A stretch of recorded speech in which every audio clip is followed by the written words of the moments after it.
മുത്തനബി സല്ലല്ലാഹു അലൈഹി വസല്ലമ തങ്ങൾ പ്രഖ്യാപിച്ചതായി അനസ് റളിയല്ലാഹു തആല അൻഹു പറയുന്നു. സ്വർഗത്തിൽ കൂടി കുറച്ച് ആളുകൾ അങ്ങോട്ടും ഇങ്ങോട്ടും സന്തോഷത്തോടെ എല്ലാവിധ സൗകര്യത്തോടു കൂടി അങ്ങോട്ടും ഇങ്ങോട്ടും ഓടുന്നത് കണ്ടപ്പോൾ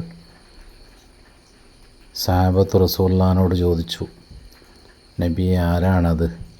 അവർ ചെയ്ത പ്രത്യേകത എന്ത്? അവർക്ക് ഈ സ്വർഗത്തിൽ ഇങ്ങനെ അധികമായി ഉല്ലസിക്കാനുള്ള കഴിവെങ്ങനെ കിട്ടിയെന്ന് മുത്തുനബി സല്ലല്ലാഹു അലൈഹി വസല്ലമ തങ്ങളോട് ചോദിച്ചപ്പോൾ അള്ളാഹുവിൻ്റെ റസൂൽ പറഞ്ഞു, അവർ ദുനിയാവിൽ ഇൽമ് കേൾക്കുന്ന സ്ഥലത്തും ഖുർആൻ ഓതുന്ന സ്ഥലത്തും പള്ളിയിലിരുന്നു കൊണ്ട് ദിക്റും സലാത്തും തഅലീലും അതുപോലെ വീട്ടിലിരുന്നു കൊണ്ട് തസ്ബീഹും തഅലീലും ചെയ്യുന്നവരാണെന്ന് ചൊല്ലിക്കൊണ്ടിരിക്കുന്നവരാണെന്ന് മുത്തുനബി സല്ലല്ലാഹു അലൈഹി വസല്ലമ തങ്ങൾ നമ്മളെ പഠിപ്പിക്കുകയാണ്. അല്ലാഹു സുബ്ഹാനഹു വ തആല അത്തരം കൂട്ടരിൽ നമ്മൾ ഉൾപ്പെടുത്തുമാറാകട്ടെ.